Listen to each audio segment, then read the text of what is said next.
ಎಲ್ಲರಿಗೂ ನಮಸ್ಕಾರ. ಸವಿರುಚಿ ರೆಸಿಪಿಗೆ ಸ್ವಾಗತ. ನಾನಿವತ್ತು ಒಂದು ಕಲರ್ಫುಲ್ ಆಗಿರ್ತಕ್ಕಂಥ ದೋಸೆ ರೆಸಿಪಿ ತೋರಿಸೋದಕ್ಕೆ ಬಂದಿದ್ದೀನಿ. ನಾನಿವತ್ತು ಬೀಟ್ರೋಟ್ ದೋಸೆನ ಮನೆಯಲ್ಲೇ ಸುಲಭವಾಗಿ ಮಾಡೋದನ್ನು ತೋರಿಸ್ತಾ ಇದ್ದೀನಿ. ನಾನು ತೋರಿಸ್ತಕ್ಕಂಥ ವಿಧಾನದಲ್ಲಿ ಮಾಡಿಕೊಂಡ್ರೆ ಇದೇ ರೀತಿ ಮೃದುವಾಗಿರ್ತಕ್ಕಂಥ ಬೀಟ್ರೋಟ್ ದೋಸೆ ನಿಮಗೂ ಕೂಡ ರೆಡಿ ಆಗುತ್ತೆ. ಬನ್ನಿ, ಇದಕ್ಕೆ ಏನೇನು ಪದಾರ್ಥಗಳು ಬೇಕು, ಯಾವ ರೀತಿ ಮಾಡೋದು ಅಂತ ನೋಡ್ಕೊಳ್ಳೋಣ. ನಾನಿಲ್ಲಿ ಒಂದು ಮಿಕ್ಸಿ ಜಾರ್ನ ತೊಗೊಂಡು ಇದಕ್ಕೆ 1 ಕಪ್ಪಿನಷ್ಟು ಕಡಲೆಬೇಳೆನ ಸೇರಿಸ್ಕೊಳ್ತಾ ಇದ್ದೀನಿ. ಹತ್ತತ್ರ ಇದು 100 ಗ್ರಾಮ್ ಅಷ್ಟಿದೆ. ಈಗ ಅದೇ ಕಪ್ಪಲ್ಲಿ 3 ಕಪ್ಪಿನಷ್ಟು ಮೀಡಿಯಂ ರವೆ, ಉಪ್ಪಿಟ್ಟು ರವೆನೂ ಕೂಡ ಸೇರಿಸ್ಕೊಳ್ತಾ ಇದ್ದೀನಿ. ರವೆನ ನೀವು ಈ ರೀತಿ ಬೇಕಿದ್ರೂ ಸೇರಿಸ್ಕೋಬೋದು ಅಥವಾ ಒಂದು 10 ನಿಮಿಷ ನೆನೆಸಿ ಸೇರಿಸ್ಕೋಬೋದು. ನಾನೀಗ 1 ಕಪ್ಪಿನಷ್ಟು ಬೀಟ್ರೋಟ್ನು ಕೂಡ ಸಣ್ಣದಾಗಿ ಕಟ್ ಮಾಡಿಕೊಂಡು ಸೇರಿಸ್ಕೊಳ್ತಾ ಇದ್ದೀನಿ. 4 ಹಸಿಮೆಣ್ಸಿಕಾಯಿನ ಸೇರಿಸ್ಕೊಳ್ತಾ ಇದ್ದೀನಿ. 1 ಇಂಚಿನಷ್ಟು ಶುಂಠಿನೂ ಕೂಡ ಸೇರಿಸ್ಕೊಳ್ತಾ ಇದ್ದೀನಿ. 1 ಟೀ ಸ್ಪೂನಷ್ಟು ಜೀರಿಗೆನ ಸೇರಿಸ್ಕೊಳ್ತಾ ಇದ್ದೀನಿ. ರುಚಿಗೆ ತಕ್ಕಷ್ಟು ಉಪ್ಪು. ಇಷ್ಟು ಪದಾರ್ಥಗಳನ್ನ ಸೇರಿಸ್ಕೊಂಡು 1 ಕಪ್ಪಿನಷ್ಟು ನೀರನ್ನು ಹಾಕ್ಕೊಳ್ತಾ ಇದ್ದೀನಿ. ಹತ್ತತ್ರ ಒಂದು 50 ml ಅಷ್ಟು ನೀರಿದೆ.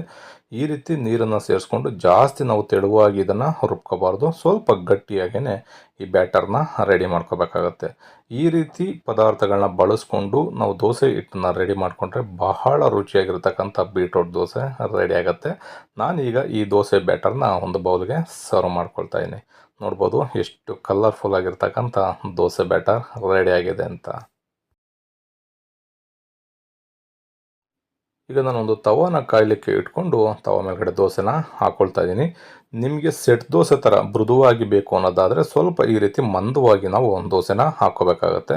ನಿಮಗೆ ಕ್ರಿಸ್ಪಿಯಾಗಿ ತೆಳುವಾಗಿ ಬೇಕು ಅನ್ನೋದಾದರೆ ನಿಮಗೆ ತವ ಏನಿದೆ ಆ ತವ ಫುಲ್ ನೀವು ತೆಳುವಾಗಿ ಹಾಕ್ಕೊಂಡ್ರೆ ನಿಮಗೆ ಬಹಳ ಕ್ರಿಸ್ಪಿಯಾಗಿರ್ತಕ್ಕಂಥ ದೋಸೆ ರೆಡಿ ಆಗುತ್ತೆ. ನಾನೀಗ ಸೆಟ್ ದೋಸೆ ರೀತಿಯಲ್ಲಿ ಮೃದುವಾದ ದೋಸೆನ ಮಾಡೋದನ್ನು ತೋರಿಸ್ತಾ ಇದ್ದೀನಿ.